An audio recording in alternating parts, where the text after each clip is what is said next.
악어는 반려동물로서 상당한 경제적 가치를 지닙니다. 높은 가격 때문에 레스토랑에서 악어를 특산품으로 취급하는 경우가 흔합니다. 더욱이 패션업계에서는 악어 가죽을 활용하고 있으며 악어 가죽으로 만든 제품은 소비자들에게 큰 호응을 얻고 있습니다. 악어를 키우는 것은 어렵지 않으며 다른 반려동물보다 가격도 일정합니다. 이러한 추세에 힘입어 악어 농장 모델이 인기를 얻고 있으며 도입 또한 점점 더 확산되고 있습니다. 악어 농장을 방문하시면 악어와 함께하는 특별한 순간들을 직접 경험하실 수 있습니다. 지금 바로 함께 모험을 떠나볼까요? 악어라고 불리는 야생동물은 흉포한 본성으로 유명합니다. 따라서 지역사회의 안녕을 보장하기 위해 농장은 엄격한 케이지 규정을 준수해야 합니다. 일반적인 악어 케이지는 악어가 쉴 수 있는 물탱크, 일광욕 공간, 그리고 물고기, 먹이 공급 공간으로 구성됩니다. 이 세 공간은 사방이 나무로 길게 늘어서 있습니다. 케이지는 햇빛이 많이 들어오지만 주변에 나무가 많은 곳에 두는 것이 좋습니다. 이렇게 하면 여름철에 충분한 그늘을 확보하고 바람으로부터 보호할 수 있습니다. 주변에 자연나무가 없는 경우 대나무를 지붕 재료로 사용할 수 있습니다. 이 수조는 물탱크 설치 장소에 따라 흙바닥 연못이나 시멘트 수조가 될 수 있습니다. 수조는 물고기가 편안하게 오르내릴 수 있도록 완만한 경사를 이루고 있으며 수조 깊이는 75cm를 넘지 않습니다. 건조장의 이 특정 구역은 악어들이 누워 따뜻한 햇볕을 쬐기 위해 아침과 오후에 햇빛이 필요합니다. 또한 이곳은 악어에게 먹이를 주는 곳이기 때문에 높은 수준의 청결을 유지하기 위해 건조장을 시멘트로 만들어야 합니다. 울타리를 너무 높게 설치할 필요는 없습니다. 낭비가 발생할 수 있기 때문입니다. 울타리 윗부분은 벽돌로 만든 철망으로 덮을 수 있습니다. 더 구체적으로 나무는 울타리로 사용해서는 안 됩니다. 나무는 매우 빨리 썩어서 물고기가 도망칠 기회를 주기 때문입니다. 품종을 선택할 때는 최소 90-100cm의 체장을 가진 품종을 선택해야 합니다. 이 시기에 이르면 품종은 외부 환경의 변화에 점진적으로 적응하여 성숙하기 전에 건강하고 안정적인 항체를 보유하게 됩니다. 악어를 돌보는 것은 전혀 어렵지 않습니다. 우리가 해야 할 일은 충분한 먹이를 제공하고 혹시 있을지도 모르는 질병을 예방하는 것뿐입니다. 1년 내내 계절마다 환경 온도가 크게 변하기 때문에 각 계절의 온도에 맞는 악어 먹이를 제공해야 합니다. 악어는 주로 동물성 식품을 섭취해야 합니다. 일반적으로 악어는 다른 종류의 식품처럼 가공되거나 여러 가지 성분이 혼합된 식품을 섭취하지 않습니다. 악어는 신선한 음식만 먹으며 농장에서는 신선한 닭고기를 선호하는 경우가 많습니다. 이는 영양가가 풍부할 뿐만 아니라 경제성도 뛰어난 풍부한 식량 공급원입니다.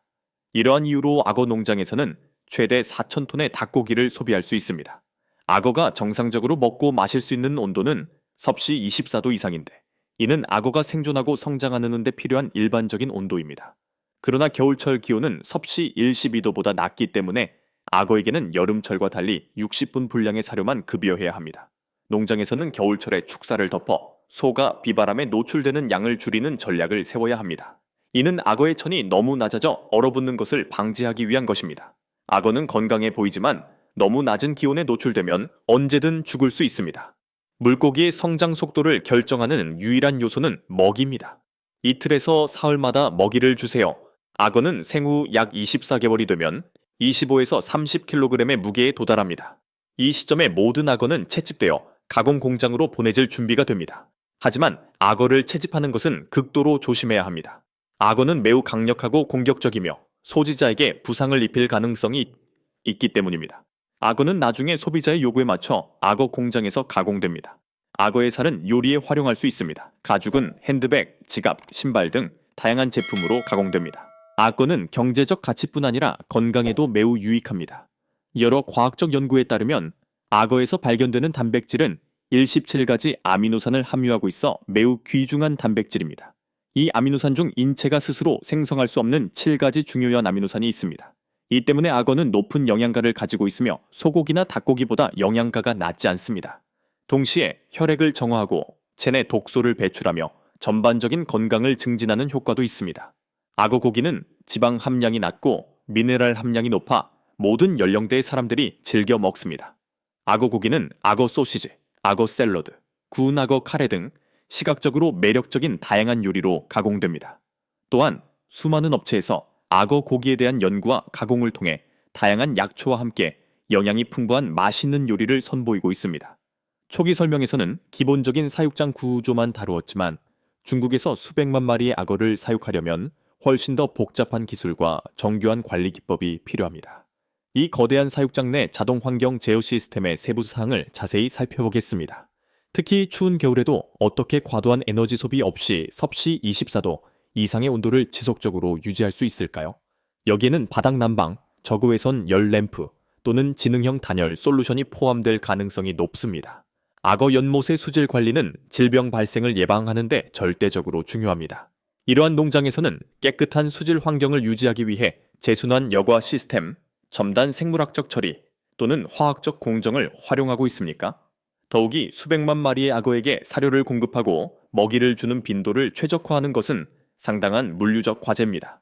특수 소프트웨어나 스마트 시스템을 활용하여 다양한 악어 집단의 먹이 소비량을 모니터링하고 성장 효율을 극대화하고 다양한 발달 단계에 맞춰 식단을 조절할 수 있습니다. 건강 모니터링 기술 또한 중요한 역할을 할 수 있는데 카메라, 센서 또는 AI를 활용하여 질병이나 이상 행동의 조기 징후를 감지하고 이를 통해 시기적절한 개입을 가능하게 하며 대규모 개체군 내에서 광범위한 전염을 예방할 수 있습니다.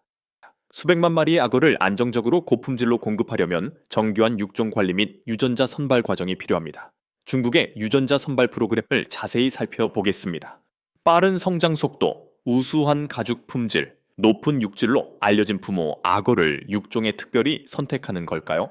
사육되는 악어의 품질을 지속적으로 향상시키기 위해 악어 유전학에 대한 과학적 연구가 진행되고 있을까요?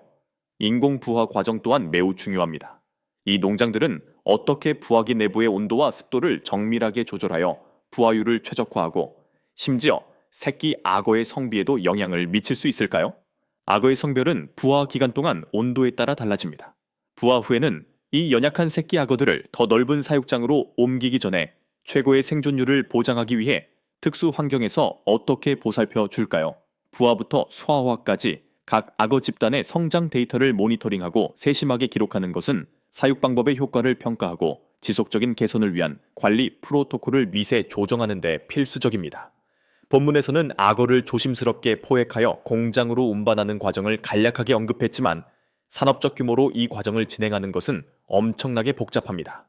대규모 악어 포획 기술을 자세히 살펴보겠습니다. 15-4-3kg의 악어 수천 마리를 어떻게 안전하고 효율적으로 포획하여 운반하고 동물의 스트레스와 작업자의 위험을 최소화할 수 있을까요? 이 강력한 악어를 처리하기 위해 맞춤형 크레인이나 특수 컨베이어 시스템과 같은 특수 장비가 사용되나요? 가공 공장에서는 도축 및 가죽 벗기기 기술이 운영의 핵심입니다.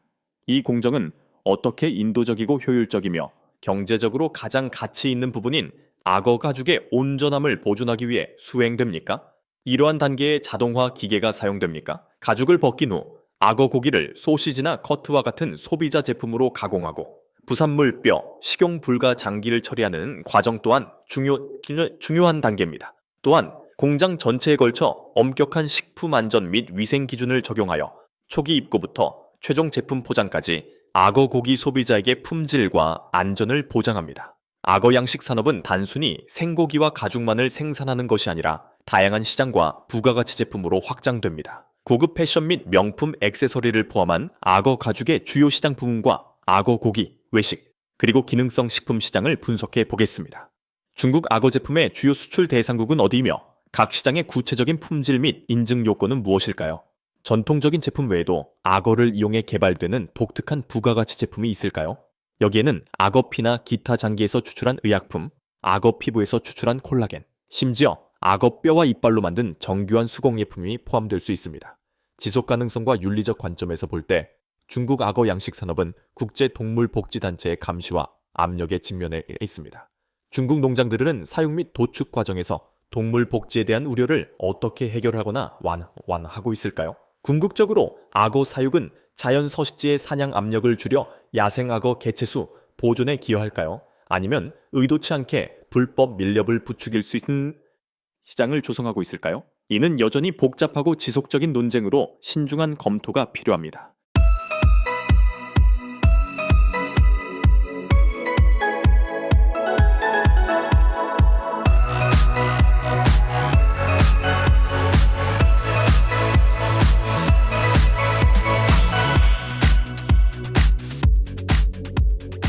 수십 킬로그램이나 나가는 메기를 본 적이 있으신가요? 심지어 100kg이 넘는 장수하는 사람도 있습니다. 사냥꾼들이 그렇게 큰 물고기를 잡기는 어려웠을 것 같습니다. 그럼에도 불구하고 러시아 일부 지역에서는 쌀국수를 묻기 위해 강물에 뛰어들어 물고기를 찾는 풍습이 흔합니다. 오늘 다이버들이 이 거대한 물고기를 어떻게 쫓는지 함께 살펴보겠습니다. 러시아의 광활하고 거친 땅, 자작나무 숲과 얼어붙은 목초지를 가르며 흐르는 강물이 흐르는 곳에는 가장 독특하면서도 흥미로운 낚시법이 있습니다. 이 방법은 수중창을 이용해 거대한 장수거북을 사냥하는 것입니다. 특히 아삭한 볼고라스, 쿠바 지역과 같이 거대한 메기를 잡기 위해 큰 강이나 호수로 자주 이동하는 지역에서 흔히 볼 수 있습니다. 유럽 메기는 볼가강, 돈강, 오카강, 레나강 등 러시아의 주요 강에서 생존하고 번성합니다. 이 물고기는 최대 길이 3m, 무게는 150kg을 넘습니다. 대부분의 서식지는 햇빛이 거의 들지 않고 바위에 가려져 있거나 물에 잠긴 고목이거나 복잡한 운하인 깊은 강바닥입니다. 게다가 이 메기를 잡으려면 항상 그림자 속에 숨어있는 위협에 맞서야 합니다. 메기 작살 낚시는 낚시꾼이 자연 환경에서 먹이와 마주해야 하는 반면 스포츠 낚시나 산업적 작살 낚시는 그렇지 않습니다. 이러한 낚시꾼들은 대개 생존 기술, 수영, 프리다이빙 또는 혹독한 환경에서의 스쿠버 다이빙에 능숙한 전문 다이버들입니다. 이른 아침이나 늦은 오후부터 장수거북 작살 낚시가 시작됩니다. 이 시간대에 장수거북은 은신처에서 나와 먹이를 찾습니다. 다이버는 방언식 잠수복을 착용하고 공기통과 구명조끼를 휴대해야 하며 무엇보다 튼튼한 갈고리와 랜야드가 달린 긴 갈대를 소지해야 합니다. 대부분의 경우 메기는 쓰러진 나무 아래, 지하 동굴 또는 깊고 고요 물 아래처럼 사람의 손길이 거의 닿지 않는 곳에 서식합니다. 어부는 물고기의 흔적을 초기에 발견해야 할 책임이 있습니다. 어부는 이상한 소용돌이, 물속에서 움직이는 그림자 또는 거대 메기가 내뿜는 특유의 물고기 냄새 등을 감지하는 등 자신의 경험에 의존합니다.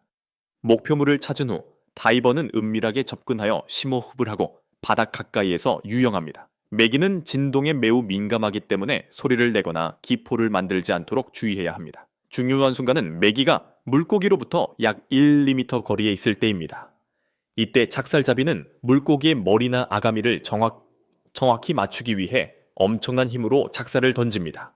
거대한 장수거북은 물살에 부딪히면 격렬하게 저항하는 것이 일반적이며 이로 인해 강력한 소용돌이가 형성되어 다이버를 갇히게 할 수 있습니다. 다이버는 이 지점에서 작살에 연결된 밧줄을 이용하여 물고기와의 연결을 유지할 수 있습니다. 그들은 밧줄을 단단히 잡고 보트에 있는 팀원들의 도움을 받아 물고기를 해변으로 끌어올리는 동시에 즉시 수면으로 올라와야 했습니다. 수온이 섭씨 10도 미만이면 이러한 활동이 여러 시간 동안 지속될 수 있습니다. 추위, 어둠, 그리고 수압이 어우러져 위험한 분위기가 조성되므로 경험이 풍부한 사람만 이 환경에 들어가야 합니다. 사람들이 미끄러운 물고기를 낚는 이유를 아시나요? 거대 메기는 그 크기가 매우 놀랍고 소유주들에게 상당한 수입원을 제공합니다. 러시아를 비롯한 동유럽 국가들은 메기 수요가 매우 높으며 특히 메기 전문 레스토랑에서 수요가 높습니다. 크기, 신선도, 포획 방법 등에 따라 100kg이 넘는 물고기는 수천 달러에 판매될 수 있습니다. 메기 사냥은 러시아, 특히 시베리아와 중부 지역에서 일종의 모험 스포츠로 발전했으며 도전적인 취미를 즐기는 사람들을 끌어들이는 취미입니다. 매년 여러 비공식 토너먼트도 개최되며 이러한 대회에서 우승자는 가장 큰 물고기를 잡거나 가장 원시적인 방법으로 포획한 사람입니다. 거대한 물고기를 잡는 것은 노련한 사냥꾼들에게는 트로피와도 같으며 그들의 기량, 힘, 그리고 용기를 보여주는 증거입니다. 40분간의 다이빙으로 160kg의 물고기를 잡아냈다는 사실만으로도 많은 이들이 다이빙계의 전설이 되었습니다. 거대한 장수거북이 자유롭게 돌아다니도록 내버려두면 생태적 불균형을 초래할 수 있다는 사실은 널리 알려지지 않은 이유 중 하나입니다. 강에 빠진 물고기, 개구리, 심지어 물새와 다른 작은 생물들조차도 물고기에게 잡아먹히지 않도록 보호받습니다. 특정 지역의 토착 어류 개체군과 수생 서식지는 이들이 초래하는 피해에 취약해졌습니다. 메기 사냥은 메기 개체군을 허용 가능한 범위 내로 유지하는 데 도움이 되며 이는 결국 생물 다양성을 보호하는 데 도움이 됩니다. 러시아와 동유럽 여러 지역에서는 지역 전설과 고대 민담에서 거대 메기를 신비롭고 신화적인 존재로 오랫동안 묘사해왔습니다. 한 세기 넘게 강 깊은 곳에 서식한다고 전해지는 이 거대한 물고기는 시골 이야기에서 인간에 가까운 교활함을 지닌 강이 짐승으로 묘사되는 경우가 많습니다. 어떤 마을 사람들은 메기가 물가에 너무 가까이 다가간 가축을 끌어내리거나 밤에 작은 어선을 전복시켰다는 이야기를 전합니다. 사실이든 과장이든 이러한 전설은 거대 메기를 수많은 강변 공동체의 문화적 기억 속에서 경외심과 두려움의 상징으로 격상시켰습니다. 더욱이 거대 메기와 실종자 사이의 연관성은 섬뜩하면서도 거의 논의되지 않는 문제입니다. 러시아의 특정 강지역에서 전문 다이버들은 거대 메기의 수중 굴 근처에서 인골이나 개인 소지품을 발견했다고 주장해 왔습니다. 과학자들은 여전히 회의적이며 공식적인 조사 결과도 이러한 주장을 뒷받침하지 않고 있지만 이러한 주장은 지하 포럼과 다이버 커뮤니티에서 계속 유포되고 있어 이미 위험한 메기 사냥에 더욱 섬뜩한 분위기를 더하고 있습니다. 이로 인해 일부에서는 메기가 특히 홍수나 사고로 시신이 유실된 외딴 지역에서 인골을 뜯어먹는 경우가 있을 것이라는 추측을 하게 되었습니다. 전설 외에도 기후변화는 거대 메기의 행동 변화에 중요한 역할을 하고 있습니다. 수온 상승으로 인해 이 종은 북쪽으로 더 확장되어 이전에는 추위로 인해 사람이 살 수 없었던 지역에도 나타납니다. 번식 패턴 또한 변화하여 산란 시기가 빨라지고 먹이 활동 주기가 더욱 공격적으로 변하는 모습이 관찰되었습니다. 이러한 변화는 다이버와 사냥꾼에게 새로운 과제를 제시하며 이들은 메기의 변화하는 행동과 서식지에 맞춰 수색 패턴, 시기, 그리고 잠수 조건을 조정해야 합니다. 전통적인 사냥 방식이 지속되는 가운데 현대 기술은 메기 사냥의 새로운 차원을 열었습니다. 오늘날 전문 다이버들은 소나 스캐너, 수중 열화상 카메라, 심지어 항공 드론까지 사용하여 움직임을 추적하고 강바닥을 스캔합니다. 이러한 도구는 성공적인 어획 가능성을 크게 높입니다. 그러나 이러한 발전은 수렵계 내에서 윤리적 논쟁을 불러일으켰습니다. 순수주의자들은 이러한 장비에 의존하는 것이 사냥의 스릴과 진정성을 저하시킨다고 주장하는 반면 경쟁이 치열해지는 분야에서 필수적인 혁신으로 보는 사람들도 있습니다. 흥미롭게도 일부 환경운동가들은 지속가능한 단백질 수확의 한 형태로 규제된 메기 사냥을 옹호하기 시작했습니다. 남획된 해양 생물과 달리 유럽 메기는 높은 생존율과 빠른 성장 속도를 자랑하며 다양한 담수 환경에 적응할 수 있습니다. 적절한 생태 관리를 통해 통제된 사냥은 생물 다양성에 심각한 영향을 미치지 않으면서 외딴 지역이나 경제적으로 어려운 지역에 단백질을 공급하는 데 도움이 될 수 있습니다. 이러한 주장은 특히 전통 어업이 여전히 중요한 경제적, 문화적 역할을 하는 농촌 지역에서 큰 지지를 얻고 있습니다. 그러나 모든 부위가 안전한 것은 아니며 특히 오래된 메기의 경우 더욱 그렇습니다. 과학자들은 20배에 30년 된 메기의 경우 수은, 납, 카드뮴과 같은 중금속이 조직에 위험 수준에 축적될 수 있다고 경고합니다. 이러한 독소는 시간이 지남에 따라 생체 축적되기 때문에 매우 크고 오래된 메기를 섭취하면 인체에 건강상의 위험을 초래할 수 있습니다. 따라서 일부 전문가들은 식품 안전을 보장하고 강 생태계에서 흔히 발견되는 오염물질에 대한 노출을 최소화하기 위해 어리고 작은 메기를 섭취할 것을 권장합니다. 이 활동에서 또 다른 기술적 어려움은 예측 불가능한 강물 흐름과 조류 중첩 움직임입니다. 볼가강이나 레나강과 같은 거대한 수로에서는 물의 흐름, 산소 농도 또는 수온의 급격한 변화로 인해 메기가 몇 시간 안에 다른 곳으로 이동할 수 있습니다. 다이버는 메기뿐만 아니라 메기가 서식하는 생태계의 변화도 연구해야 합니다.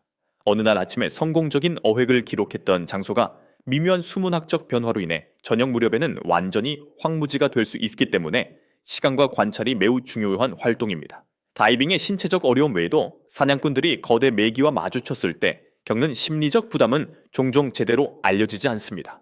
많은 다이버들이 그림자 속에서 자신을 응시하는 3m 길이의 물고기를 발견했을 때 극심한 긴장감, 폐소공포증, 심지어 공황 상태를 느낀다고 말합니다. 강력한 꼬리 흔들기, 갑작스러운 돌진, 그리고 어둡고 차가운 물속에서 숨을 참아야 하는 압박감은 극심한 정신적 고통을 야기합니다.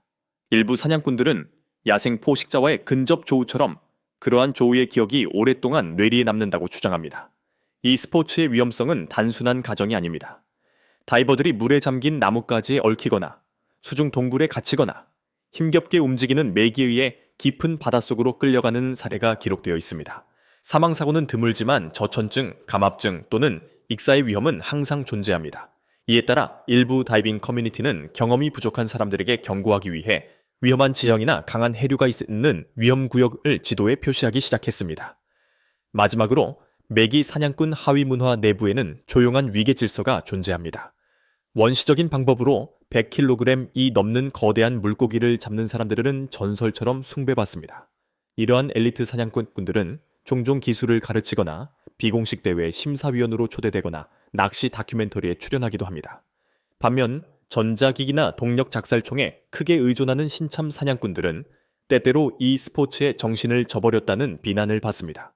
이러한 내부적인 역학관계는 수중강 사냥의 세계에 전통, 명성, 그리고 현대성이 매혹적인 교차점을 만들어냅니다.